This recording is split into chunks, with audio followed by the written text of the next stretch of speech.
Hello and welcome back to another pricey HD video. Today we've got another Birmingham City career mode episode, and this is just confirmation that none other than David Cotterill is of course now on the transfer list. His contract is expiring in a mere 6 months, and behind the scenes, in between this episode, I have been looking at this man, Preciado. He is an alternative option to the other striker, the Russian striker I believe, who I was looking at, but he's got much lower wage demands, because I think the other bloke, Ayaz or something, I don't even know his name anymore, but basically that other bloke had like 60 grand wage demand for such a young and not too high rated player. Preciado is not only rated highly and has a much better name, but his wage is so much lower. So we have now confirmed 3 new signings which will be joining us in the summer, and that is pretty much where that will be wrapped up for this transfer window, almost entirely sure. If you want to suggest anyone else for the summer, then make sure you do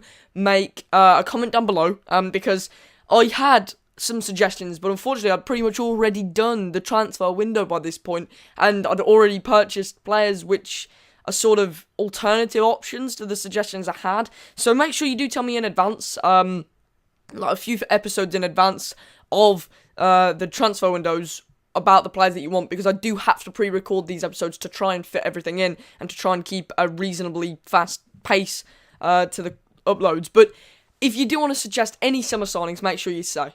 Reece Oxford, of course, as per conceding the penalty. Why is it always Reece Oxford? I'm not entirely sure. Maybe a slight bit of clumsiness coming through. He is one of the top yellow cards in the Premier League.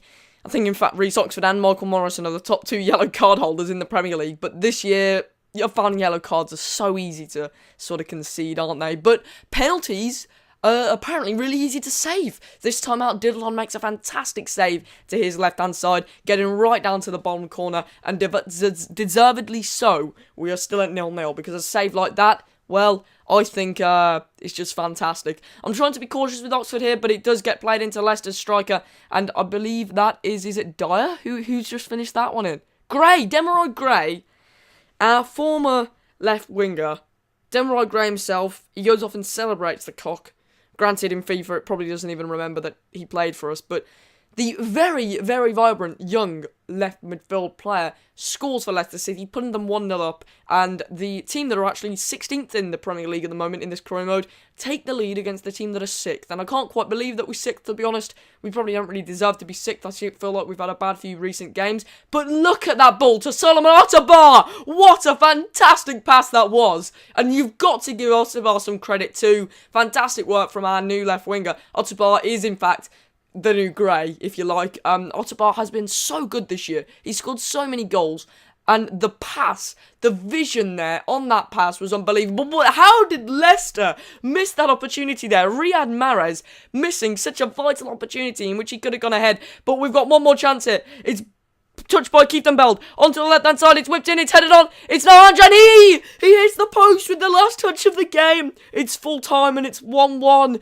The closing moments of the game were quite literally the most entertaining moments of the game. Unbelievable end there. And somehow, despite Keith Beld's fantastic cross, which is missed by everyone, bounced up to Hanchan, he just couldn't quite deliver that killer touch. That touch which was to put it into the back of the net. Unfortunately, that didn't fall for us quite in the way that we dreamt it in the papers. But quite literally, that was one of the best 1-1s I have played, especially in them closing few minutes. I'll take a 1-1 against Leicester, of course, former Premier League champions. Granted, they are 16th in the league, but I think that's a reasonable result, to be honest. We can't expect to win every game. As per, we've gone on a bit of a poor run, and I'm a bit worried maybe the second half of the season won't be quite as good. Our recent, I don't know how many games we've played now, is it 20?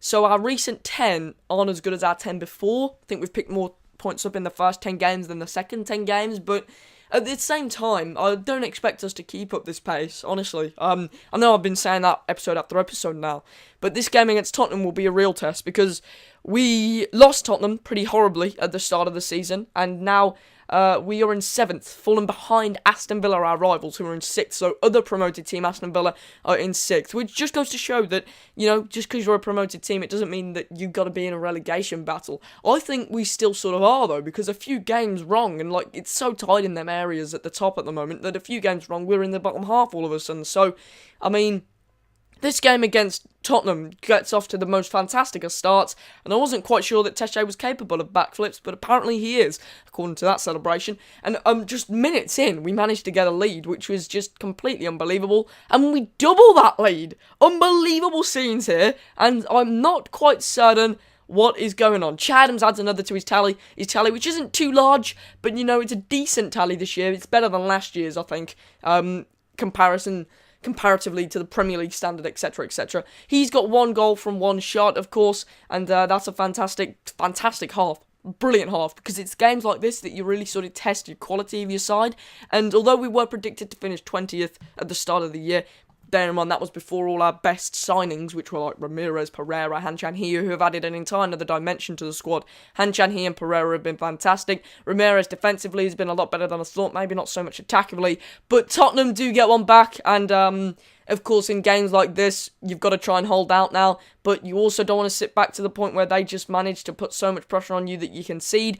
So tests like this are interesting because it's nice to compare them to the start of the season and the reverse fixture results. So, I mean, Tottenham here weren't at their best, and we really were. We were at our fantastic best, and it was a very, very interesting game. It's a great result to see because coming off the back of a result, a 1-1 against Leicester, you get to really test your side out, see how good they are, and we hit the post in the final minutes of the game, but it turns out that it doesn't matter anyway. I mean, granted, it would have been nice to get that extra goal difference, which is rather low at the moment, especially since a few of our losses. So, I mean, that extra goal difference isn't taken, but, you know, I think we'll accept that result there. 2-1 against Spurs, I'll accept any day of the week, actually. I don't know why I'll say that. Think shouldn't even be included in that sentence.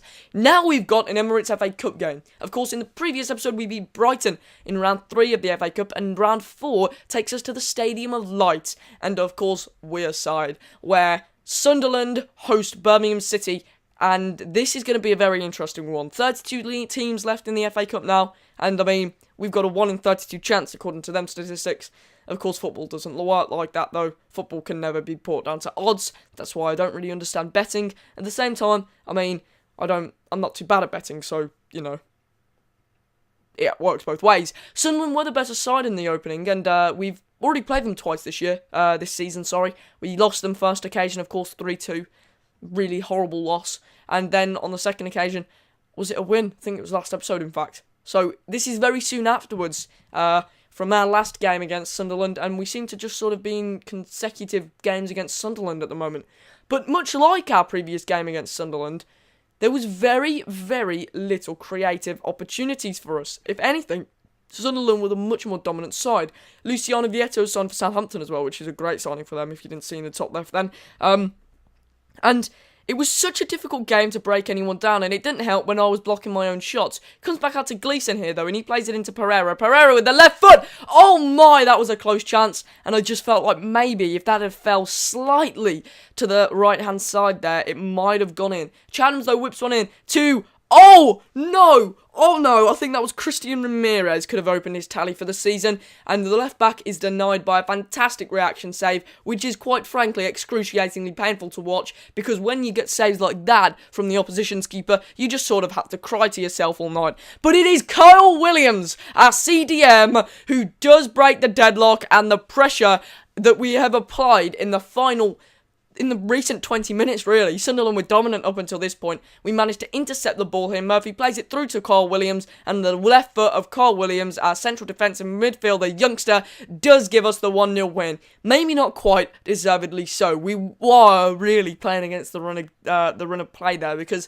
that was a game where Sunderland dominated up until about the 17th minute, and then we turned it all on, and we really, really were a lot better attackably. And that was an unbelievable end to that game. We do progress in the FA Cup to the next round. So we've not only just met our objective, we've exceeded our objective now.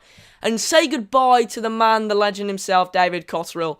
Been such a well-served player to us, but now he can enjoy his final few years of football in the Championship, where he will be getting first-team football week in, week out. I don't feel too bad about that sale. He pops up with a goal now and then. I remember a few vital goals against Villa he scored as well.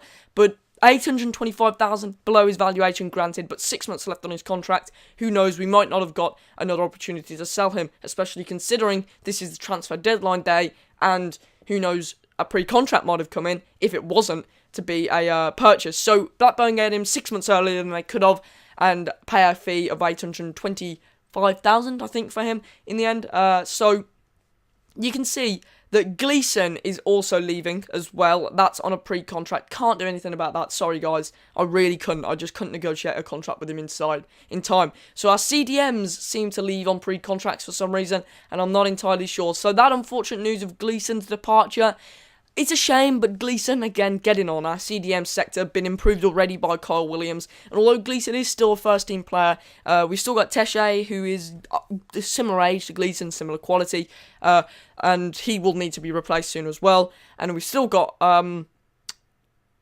Keith Bell as well. Again, similar age and similar quality to Tesche, so he'll need to be replaced as well. So I think summer, we're going to be looking at the CDM area. That's very far ahead, though, because we've already got a right back, a centre back, and another striker to give competition to Lozano, who has been playing poorly recently. So anyway, I do hope you did enjoy this episode. If you did, make sure you smash that like button down below, and I will see you in episode 11.